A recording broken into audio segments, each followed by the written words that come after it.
Hi and welcome back to the second episode of The Protection Gap, where every week I deep dive into subject matters that will help us protect more customers with a various array of hints and tips addressing some of the most common problems I experience in my coaching program. Now last week I got an email from an advisor who asked me, when I get someone who's already got good cover with work, how do I get them to see the need of protection? What do I do? Well, what a perfect subject matter to do a podcast on. This is such a common thing. Once a customer says something like, oh, I work for the police force, we've got good cover, the advisors often agree with them and just everything falls apart. So let's unpack this problem area and I'll show you several ways of how to make this much easier going forward. Now, I've categorized this particular problem area into 3 categories. But before I get anywhere near that, let me address something far more pressing that happens before we even get there. Now, the number of interviews I've listened to or the stories from advisors I've heard that involve something like this. The customer says quite early on, well, I work for the police, so we've got really good cover with work, so I don't really need protection advice from you. Advisors have often been taught to come in and say, well, yeah, you work for the police now and yeah, it is good, but if something were to happen to you and you had to change careers in the future and then your health was different and they didn't have the same package, maybe, possibly someday, maybe, perhaps, you couldn't have this cover. Have you thought about that? Don't do that. That is such a combative form of conversation. You're attacking their occupation. You're attacking their likelihood of staying in that occupation, and you're attacking their employer. All in a matter of 10 seconds. Great job. Don't do it. There's no need. There are much easier ways, which we will unpack in today's podcast. Now, picture that same scene. A customer's just said to you early on, yeah, no, I don't need insurance advice, or I don't need income protection advice. I've already got good cover with so-and-so. As I said, don't go slagging them off and their employer. But someone's perception of what is good could be completely different to what we know is good. And they could have 2 months sick pay, which is more than Jeff next door.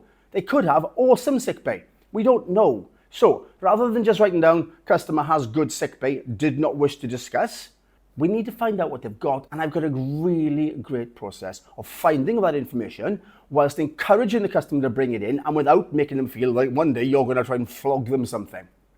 Okay, so the customer said, I've got great cover. We use a process called TOP. T, you thank them or you congratulate them on what they've just told you. O, you ask them for the information, you obtain the information. And P, you use what is an initial objection or an excuse, you use it to position protection. So you thank them, you obtain the information, and you position that protection appointment. And here's how it would look. So the customer says, I work for so-and-so, we've got a really good package. It comes through my salary and everything, it's really good. Bloody hell, that is fantastic, Mr. Customer. It sounds really good. Can you do me a favor and get me the exact details? Because the more I know, the more I can hopefully save you. And I'll use that information in your protection appointment and hopefully we can save you a good bit of cash. Thank you for telling me. There you go. He's not feeling challenged. In fact, he's feeling listened to. I didn't try and slag his company off or say, well, work-related benefits might not be there forever. I said, bloody brilliant. Get me the information. He's going to get me that information like that. Because I said, the more I know, the more I can potentially save you.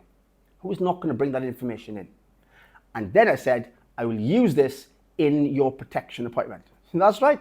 We've got a protection appointment on our hands. So it's simple and effortless. It doesn't get the customer's back up and it gets us the information. Now, the reason we need the information should be obvious. We can then look at it in great detail because when we get this information, there are 3 potential outcomes we are looking at. The first outcome is the customer said they have good cover and it's a load of crap when we see the paperwork. They might think they've got good sick pay because they've got some kind of health benefit or accidental policy with work. Once they can see it in black and white, or we can see it in black and white, in the documentation they give us, there's no argument, there's no wriggle room. We can go, well, thank God you brought the documents in because I know you said it was good, but have you seen this? Did you know that you only had 7 days sick pay? I didn't. We're not selling anything.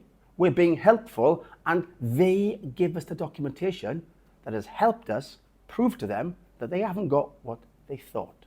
So that's the first victory of obtaining the information for someone who thought they had good cover but didn't. The second one, let's say someone's got 6 months full pay, 6 months half pay. Let's use a nurse. Now, we've got a two-pronged problem here in our industry, because one, the nurse might think, I've got good cover. Everybody in work says it's one of the best perks of the job. So she thinks 6 months full, 6 months half is really good, and 4 times death in service.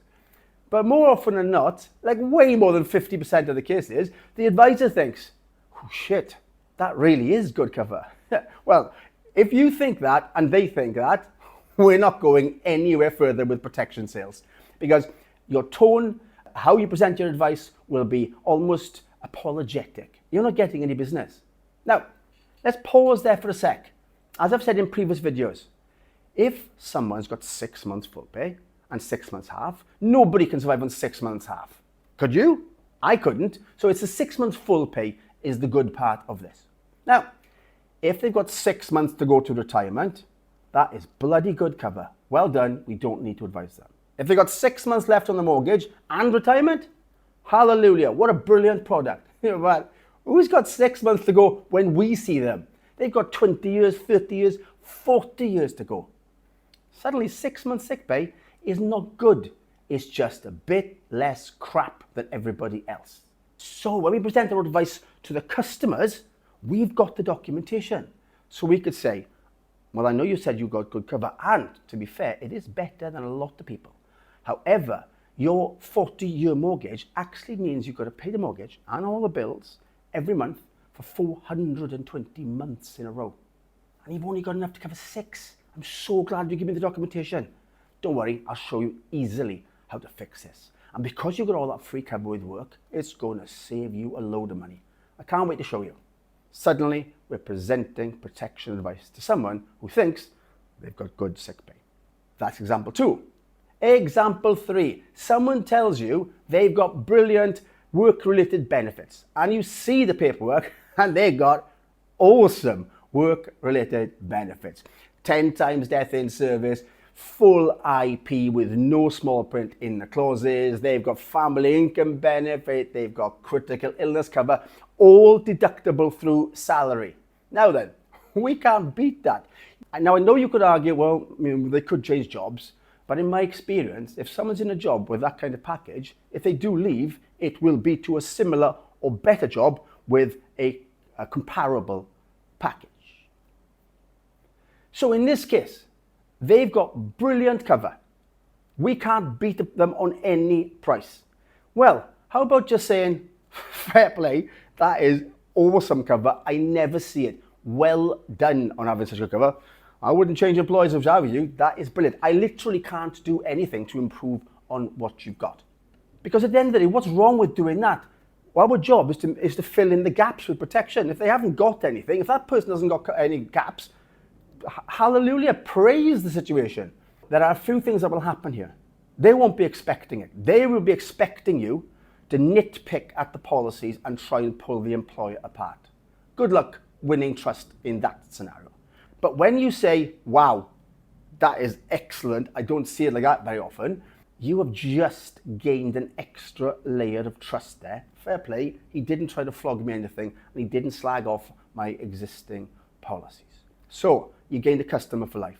The next point on that one is, if that person has a partner, there's a very, very slim chance that partner is in the same employer or the same policies or the same level of cover, so we can still provide excellent protection advice to the second person on the mortgage.